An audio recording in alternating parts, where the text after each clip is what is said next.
Shalom ayah dan ibu di rumah.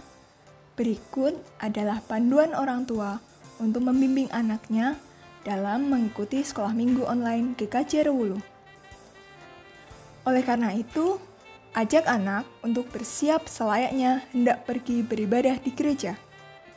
Persiapkan smartphone atau TV untuk memutar materi sekolah minggu. Anak-anak harus mengikuti sekolah minggu dengan baik, seperti ketika sekolah minggu di gereja. Sehingga anak-anak wajib mengikuti seluruh instruksi kakak pembimbing. Oh iya ayah ibu, anak-anak melihat teladan kita loh. Karena itu, ayah dan ibu harus antusias dalam mendampingi sekolah minggu putra-putrinya.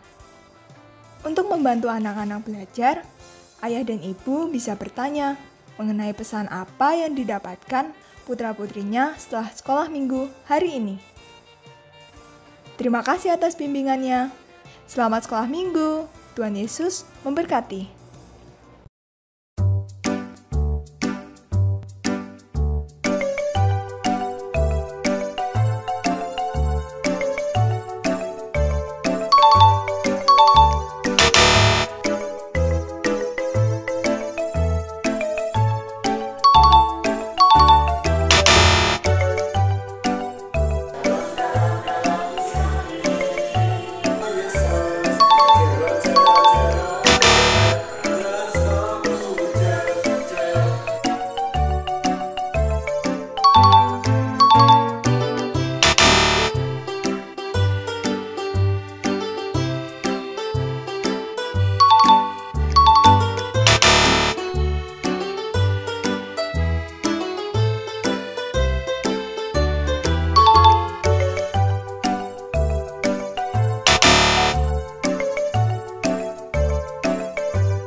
Shalom, selamat pagi adik-adik. Sudah siap untuk sekolah minggu pada pagi hari ini? Sebelum kita memulai sekolah minggu pagi hari ini, kita sama-sama lihat panduan ibadah online pada pagi hari ini yuk. Yang pertama, adik-adik harus bersiap selayaknya mau pergi beribadah atau sekolah minggu di gereja. Sudah mandi dan berpakaian rapi.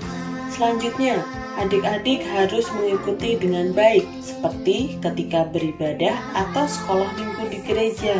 Jangan sambil makan dan minum, jangan sambil tidur-tiduran, jangan sambil main gadget.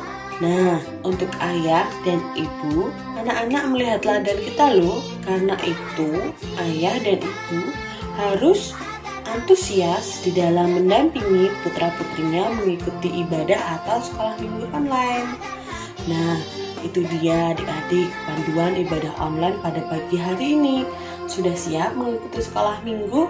Yuk kita sama-sama simak. Terima kasih, Tuhan memberkati.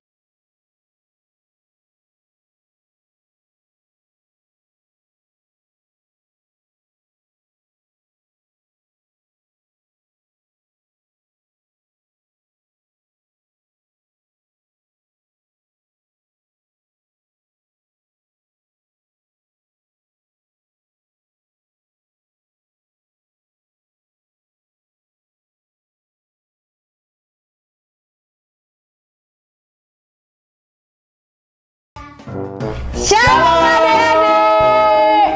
Ya, ketemu lagi di sekolah minggu Klasis Yogyakarta Barat. Oke, nah teman-teman, ngomong-ngomong ini Kak Desti. Gimana Kak Ian? Oke, kita kenalan dulu. Oke. Oke.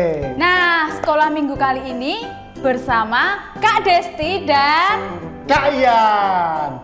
Kita dari GKJ Wirabrajan. Ya. Oke.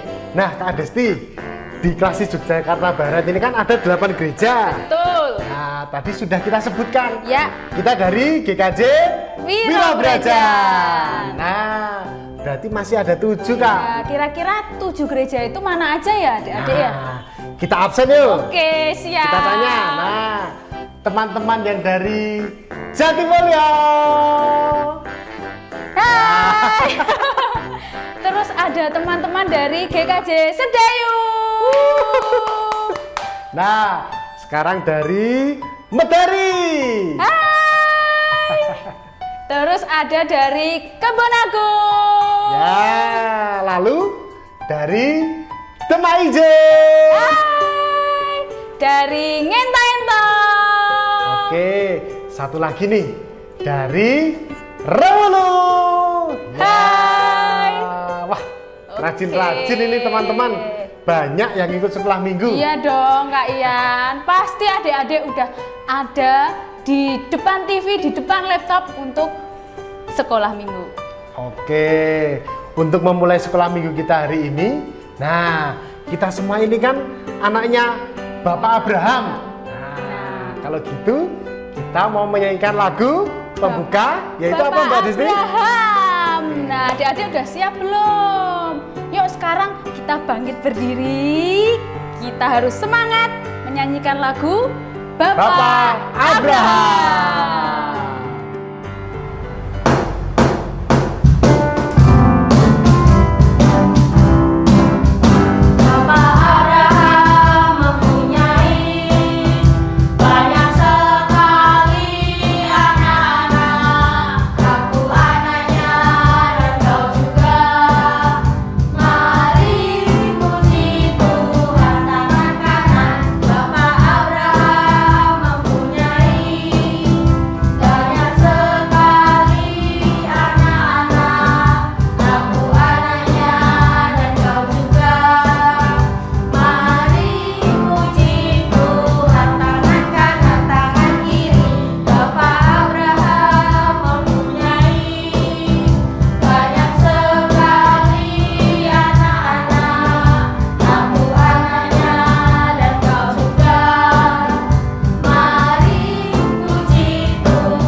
Hebat-hebat adik-adik. Mereka tadi nyanyinya pakai gerakan loh Mbak. Nah, semangat sekali. Nah, hebat adik-adik ini. Nah, Kak Desti tahu nggak? Teman-teman ini, adik-adik semua ini, mereka sekarang sudah banyak yang masuk sekolah loh. Oh iya toh Kak. Berarti kalau adik-adik udah masuk sekolah, daya tahan tubuhnya udah bagus dong. Iya, karena adik-adik ini sudah divaksin. Wah, mantap. Iya kan adik-adik? Tuh, betul. Adik-adik sudah divaksin Kak Desti. Berarti sekarang udah lebih kebal dari virus corona yang apa namanya itu Kak Ian? Jenisnya yang sekarang Omikron. Nah, iya, benar-benar. Jadi adik-adik ini sekarang sudah kebal dari tambah virus kuat. corona. Nah, tapi Kak Desti, fungsi vaksin tahu nggak? Fungsi vaksin untuk meningkatkan daya tahan tubuh. Betul, meningkatkan daya tahan tubuh supaya virus-virus yang datang itu dilawan oleh vaksin itu tadi. Langsung hilang kekebalan tubuhnya gitu ya? keluar, terus virus-virus itu ditolak semua. Nah, adik-adik jadi sehat semua. Tambah kuat. Ya, oke. Kalau begitu Kak Desti, Ya. kita kan tadi sudah bernyanyi pembuka. Ya, sudah memuji Tuhan. Oke. Sekarang kita mau memulai sekolah minggu dalam doa, Doa. adik-adik. Nah, Baik doanya adik-adik, Dipimpin oleh siapa? Dipimpin oleh Dek Ave. Mari teman-teman kita berdoa. Selamat pagi Tuhan, terima kasih Engkau telah mengumpulkan kami pada pagi hari ini. Sekarang kami akan memulai ibadah sekolah minggu sekelas Yogyakarta Barat. Kiranya Tuhan sertai, kiranya Tuhan berkati, dan kiranya kami dapat memuji nama-Mu dan mendengarkan firman-Mu dengan baik. Terima kasih Tuhan, haleluya, amin. Nah, Kak Desti. Ya, gimana tahu Kak nggak? Ian? Kak Ian mau cerita. Dulu itu waktu Kak Ian masih sekolah, nah dulu itu kan jarang sekali belajar. Waduh, kok jarang belajar? Kenapa itu Kak Ian? Lah, saya dulu lebih suka nonton film kartun, nonton Doraemon. Wah, ya sama. Jadi jarang belajar. Nah, waktu itu Kak Ian ada ujian di sekolah. Waduh. Lalu di sekolah nilainya jelek. Lah iyalah jelas Kak Ian. Kan udah jelas nggak belajar. Iya. Nah, terus gimana? Tapi sama bu guru besoknya Kak Ian disuruh mengulang ujian lagi. Oh, remedi. Betul. Nah, setelah diulang lagi, Nilainya Kak Ian belajar. Tetap jelek. Enggak, nilainya jadi bagus. Wih, mantap Kak Ian. Nah, kalau begitu itu apa, Mbak? Untung ya, Kak Ian tuh nilainya jelek, terus gurunya itu kasih kesempatan lagi. Nah, kita semua ini diberi kesempatan kedua. Wah. Seperti Kak Ian ini tadi ya, Mbak ya? Iya. Diberikan kesempatan kedua sama bu guru. Lalu belajar dan mendapatkan nilai yang baik. Nah, kayak gitu adik-adik, kita hari ini juga mau belajar tentang firman Tuhan, tentang kesempatan kedua. Kira-kira tentang apa ya itu ya, isinya gimana ya? Ya, nanti kita akan mendengarkan firman Tuhan yang akan disampaikan oleh Bapak Pendeta Yosef. Nah, sebelum kita mendengarkan firman Tuhan, mari kita bernyanyi bersama. Kita menyiapkan hati, kita menyanyikan lagu Firman Tuhan Ku Dengar.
Shalom. Kita bertemu kembali adik-adik untuk mau mendengar firman Tuhan. Nah, tetapi sebelum kita mau mendengar, bagaimana kalau kita bersama-sama bermain dulu? Ya? Baik, coba lihat. Nah, ada gambar apa? Buah-buahan. Ada anggur, ada stroberi, ada jeruk. Nah, sebelum kita mau mendengar, Pak Yosef mengajak kita akan bermain tentang buah-buahan. Siap? Siap? Yuk kita mulai permainan pertama. Nah, permainan untuk mencari perbedaan gambar buah-buahan. Kita lihat ya gambarnya ya. Nah, di atas dan di bawah gambarnya mirip sekali, hampir sama. Coba tolong perhatikan siapa yang bisa menemukan perbedaannya. Yuk Pak Yusuf hitung.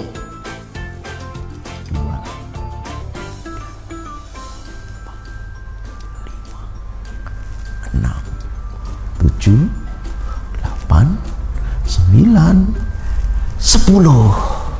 Sudah ketemu?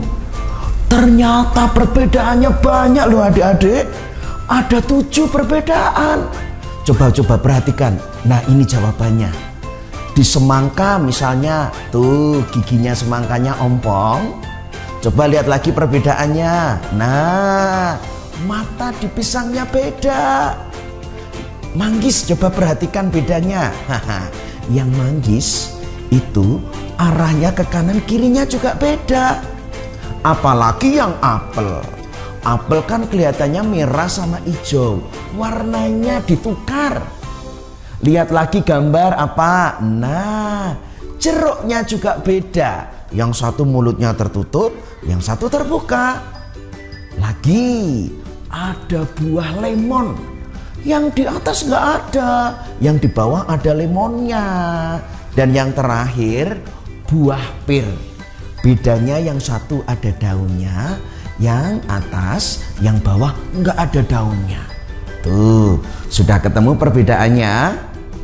Mau permainan lagi? Yuk kita masuk permainan kedua. Kita mau cari kata buah-buahan yang ada dalam kotak. Kita lihat kotaknya. Dah, coba lihat siapa yang menemukan di sana buah kata nanas. Coba lihat. Ketemu? Jawabannya ini ya, ada kan kata nanas. Kita coba cari buah lagi yuk. Ya, siap ya. Nah, perhatikan. Coba cari di sana kata buah lemon. Cari bahas bawah. Ketemu? Nah, disinilah ketemu kata lemon. Ketiga, coba kita lihat lagi yuk. Perhatikan hati-hati. Di sana ada kata anggur. Coba cari lagi. Pelan-pelan. Ketemu? Siap? Nah, ini jawabannya. Anggur. Siapa tadi yang bisa menemukan semuanya? Weh, pinter. Semua ketemu. Nah, kalau gitu satu lagi ya. Satu lagi permainannya ya. Kita mau permainan tebak gambar buah. Coba perhatikan. Nah, kita mulai soal pertama. Coba lihat. Ada gambar jam. Ada gambar buku. Kira-kira apa yang dimaksud? Jambu, betul. Jambu. Nah, sekarang coba soal kedua. Perhatikan. Ada gambar hewan yang bisa menyemburkan api. Naga. Dan juga ada gambar nasi. Wah, apa kira-kira? Hahaha. Jawabannya adalah nanas. Terakhir coba ya, tebak gambar yang ketiga. Oke, kita lihat ya. Ada gambar topi. Kira-kira lalu ada gambar sampingnya. Apa jawabannya? pisang. Luar biasa. Ternyata adik-adik semua bisa menjawab soal-soalnya. Berarti kita sudah mengenal buah-buahan. Nah, adik-adik, cerita hari ini juga mau bercerita tentang buah. Tetapi bukan buah yang kita dengar.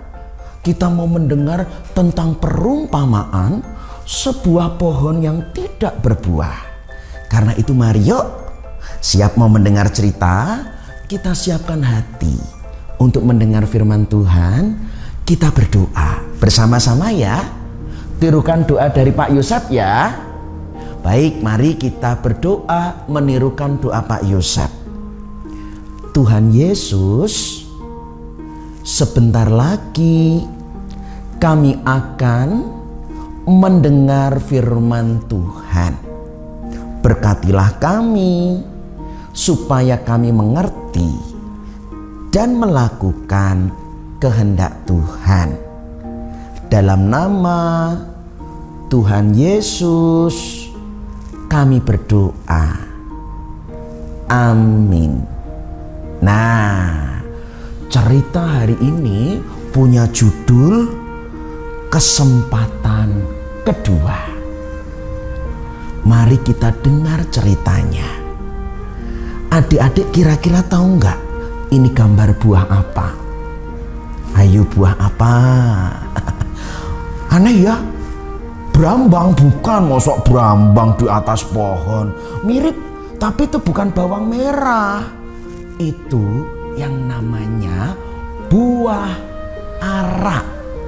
Nah, adik-adik, di tanah Israel sana dipenuhi dengan gurun. Orang gak bisa menanam tanaman di sembarang tempat. Karena tidak semua tanahnya subur, tidak mudah mau mendapat air. Jadi orang kalau mau membuat kebun, mau menanam pohon, itu benar-benar harus mencari tanah yang sulit. Setiap ada tanah yang baik, mesti lalu ditanami. Nah, cerita ini adik-adik diceritakan oleh Tuhan Yesus yang terjadi di tanah Israel. Pada suatu hari adalah seorang pemilik kebun anggur. Dia menanam kebun anggur yang begitu baik. Semuanya bertumbuh.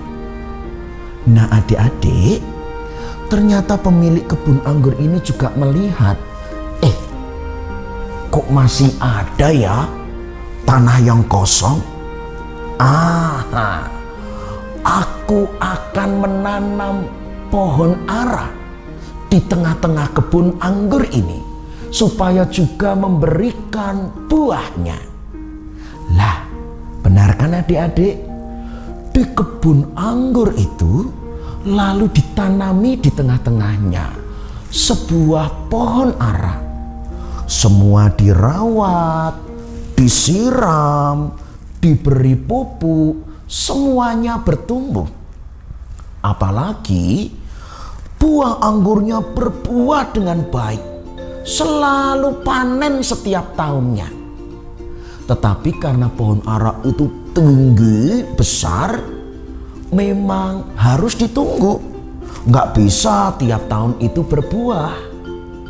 Nah, adik-adik, suatu hari setelah 3 tahun, pemilik kebun itu jalan-jalan. Melihat anggurnya yang terus berbuah, hatinya bahagia.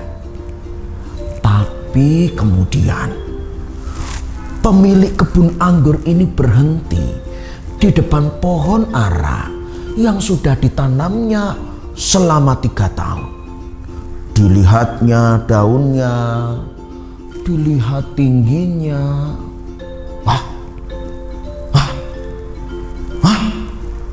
Ini sudah saya tanam loh 3 tahun. Masa 3 tahun gak ada buahnya? Ini pohon apa ini? Sudah ditanam, sudah disiram, sudah dipupuk, gak ada buahnya. Buat apa hidup? kamu, sini pelayan. Ya, iya Tuan. Kamu kan beri pupuk kan? Iya Tuan, saya beri pupuk. Kamu juga siram nggak? Iya Tuan, juga saya beri air. Berarti ini pohon kurang ajar ini. Sudah ditanam, diberi pupuk, diberi air. Lihat ini loh. Nggak ada buahnya. Ini percuma ini. Kamu ambil kapak. Potong aja ini pohon. Buat apa 3 tahun yang anggur-anggur saja sudah berbuah loh. Lah ini 3 tahun ditunggu. Gede doang, besar aja. Nggak ada buahnya. Percuma. Ayo ambil kapak. Potong itu pohonnya. Tuan, coba beri 1 tahun lagi. Aku mau menyiram lebih banyak. Aku mau memberi pupuk. Coba Tuan, 1 tahun lagi. Aku diberi kesempatan, kasihan sudah 3 tahun. Nanti kalau sudah saya rawat. Tapi Tuan, pohon ini nggak ada buahnya. Ya tidak apa-apa. Ditebang saja Tuan. Berarti pohon ini berarti tidak ada gunanya. Baik, saya beri waktu 1 tahun. Nanti kalau nggak ada buahnya, potong, rubuhkan. Karena nggak ada buahnya, berarti nggak ada gunanya. Nah, adik-adik, itulah cerita hari ini, perumpamaan yang dikisahkan Tuhan Yesus, yaitu tentang pohon ara yang tidak berbuah. Kita belajar tentang kesempatan kedua. Adik-adik, apa kira-kira yang bisa jadi pelajaran dari firman Tuhan hari ini? Pertama, karena Tuhan sudah memberi banyak kebaikan dalam hidup kita. Itu ceritanya tadi seperti kebun anggur. Tetapi karena Tuhan begitu baik, ada pohon ara diberi tempat, diberi hidup. Kita juga diberi tempat, dipelihara oleh Tuhan. Kita bisa makan, kita bisa minum, kita bisa berteduh, kita bisa bersekolah. Itu artinya hidup kita semua telah menerima kebaikan Tuhan. Mari kita bersyukur, Tuhan begitu baik dalam hidup kita. Seperti pohon ara yang telah dirawat, kita pun juga dirawat oleh Tuhan. Kedua, pelajaran firman hari ini. Kalau Tuhan begitu baik, tetapi kita menjadi tidak baik, sayang sekali. Itu malah merugikan hidup kita sendiri. Pohon ara yang sudah dipupuk, disiram, tapi nggak ada buahnya, nggak baik. Maka kemudian mau ditebang. Kalau kita sudah menerima berkat Tuhan, ya kita harus menjadi baik. Kita harus mengeluarkan buah. Kalau nggak mengeluarkan, yang rugi kita sendiri loh. Kalau orang diberkati nggak bisa menjadi berkat, nanti bisa ditebang karena kita nggak memberikan buah. Pelajaran ketiga, Tuhan selalu memberi kesempatan kedua. Ternyata Tuhan tidak mau asal tebang, potong aja, enggak.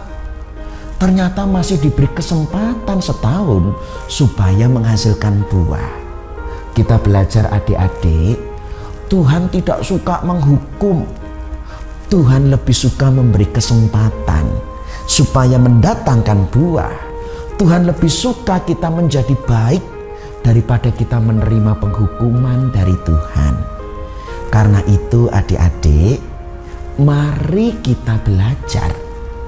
Ketika kita menerima berkat kebaikan Tuhan, kita juga harus jadi anak-anak Tuhan yang baik. Dan juga gunakan kesempatan.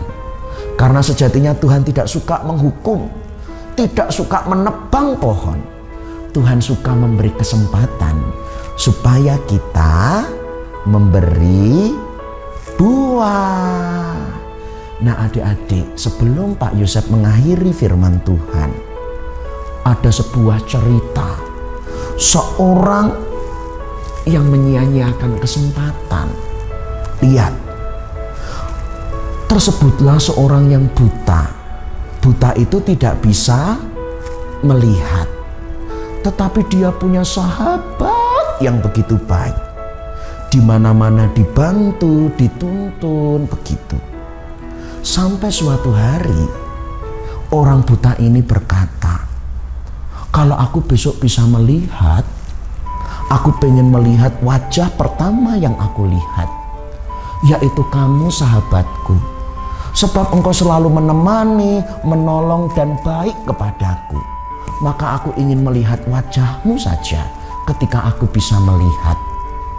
Nah adik-adik, benar. Ada sebuah rumah sakit yang bisa membuat melihat. Sahabatnya penuh dengan sukacita, yuk ke rumah sakit, ada operasi, kamu nanti bisa melihat. Kemudian mereka berdua pergi ke rumah sakit. Orang buta ini dioperasi dan bisa melihat. Dia mau memenuhi janjinya. Ketika pelan-pelan buka mata, dia melihat wajah sahabatnya. Tapi wajahnya jadi sedih. Pantas kamu jadi sahabatku. Lah kamu sendiri buta kok. Wah, ya pantas kamu aja buta. Ya sama aku dulu. Enggak, aku sekarang udah melihat. Aku nggak mau jadi sahabatmu. Kamu buta. Sekarang aku sudah bisa melihat kok. Kita nggak jadi sahabatan lagi. Adik-adik, ternyata orang buta yang melihat itu meninggalkan sahabatnya. Tetapi suatu hari sahabatnya mengirim surat. Tertulis, sahabatku, kita sekarang tidak bersama lagi. Kamu sudah meninggalkan aku. Tetapi ketahuilah bahwa kamu bisa melihat karena aku sebagai sahabatmu telah memberikan kedua mataku kepadamu. Aku buta supaya kamu dapat melihat. Adik-adik, itulah kesempatan yang telah diberikan Tuhan Yesus. Bukan hanya mengorbankan matanya, tapi juga mengorbankan nyawanya untuk kita. Kalau yang buta bisa melihat, kita yang berdosa telah menjadi anak-anak Allah. Maka jangan sia-siakan kesempatan, kasih dan keselamatan Tuhan yang telah kita terima. Mari kita berdoa, kembali tirukan doa Pak Yosef.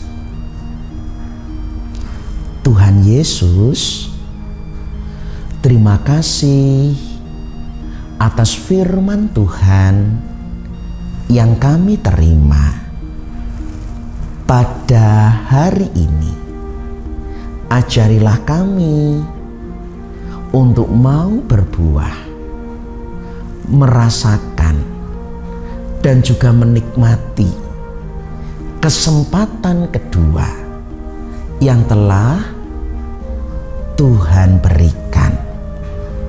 Ampunilah dosa dan kesalahan kami.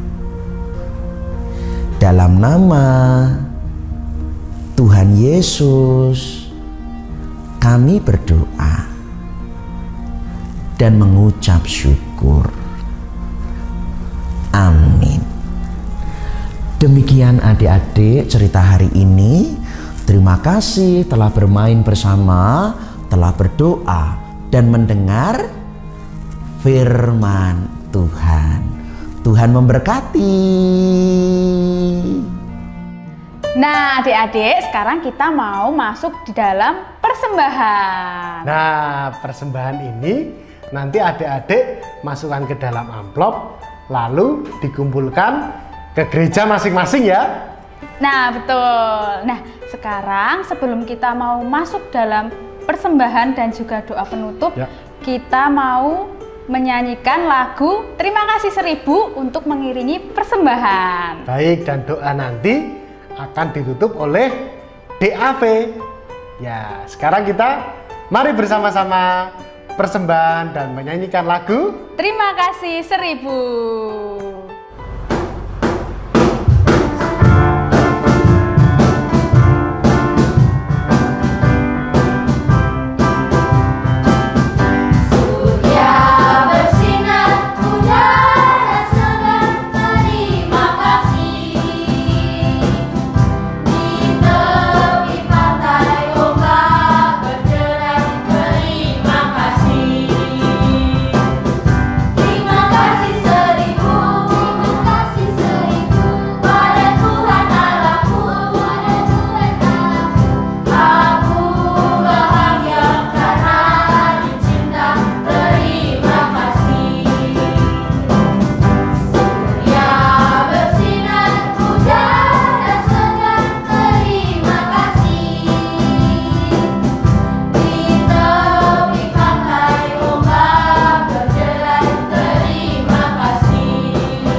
Teman-teman, mari kita berdoa. Tuhan, terima kasih kami telah mengumpulkan persembahan ini. Kiranya Tuhan berkati persembahan kami pada hari ini. Dan sekarang kami akan mengakhiri ibadah sekolah minggu pada hari ini. Kiranya kami dapat menjadi anak-anak yang takut akan Tuhan. Terima kasih Tuhan, haleluya, amin. Baik adik-adik, terima kasih ya sudah mengumpulkan persembahan. Nah, tetapi saat ini Mbak Desti, Ya. kita sudah di penghujung sekolah minggu. Wah, sekolah minggunya sudah hampir usai nih adik-adik. Nah, tapi nggak apa-apa, adik-adik ikut sekolah minggu depan ya. Nah, pasti dong. Tetapi jangan lupa, teman-teman, adik-adik semua harus selalu mematuhi protokol kesehatan. Nah, kira-kira protokol kesehatan itu 5M itu apa aja adik-adik? 5M. Nah, yang pertama apa Mbak Desi? Memakai masker, Ya, lalu mencuci tangan, menjaga jarak, ya, lalu menghindari kerumunan. dan mengurangi bepergian Ya. adik-adik. Baik, adik-adik semua harus mematuhi itu semua ya, supaya sehat. Oke, kalau begitu kita harus berpisah. Ya, kita Tetapi, harus mengakhiri sekolah minggu hari ini. Jangan sedih ya, kita bertemu lagi di sekolah minggu depan. Oke, nah sekarang untuk menutup sekolah minggu hari ini kita mau memuji Tuhan, menyanyikan lagu Yesus berpesan. Dan Tuhan Yesus memberkati.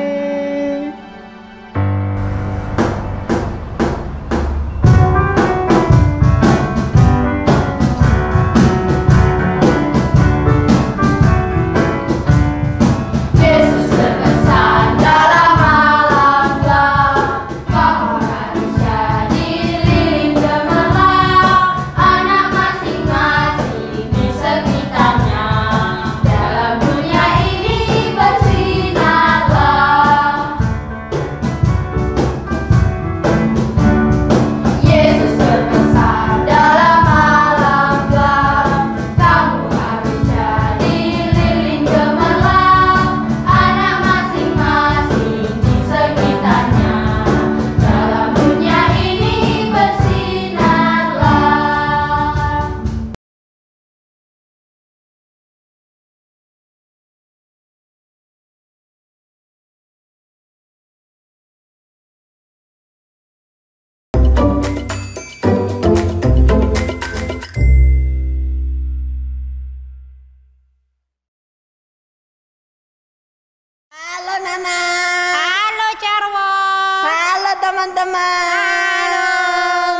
teman-teman, untuk mendukung channel ini, jangan lupa teman-teman untuk subscribe.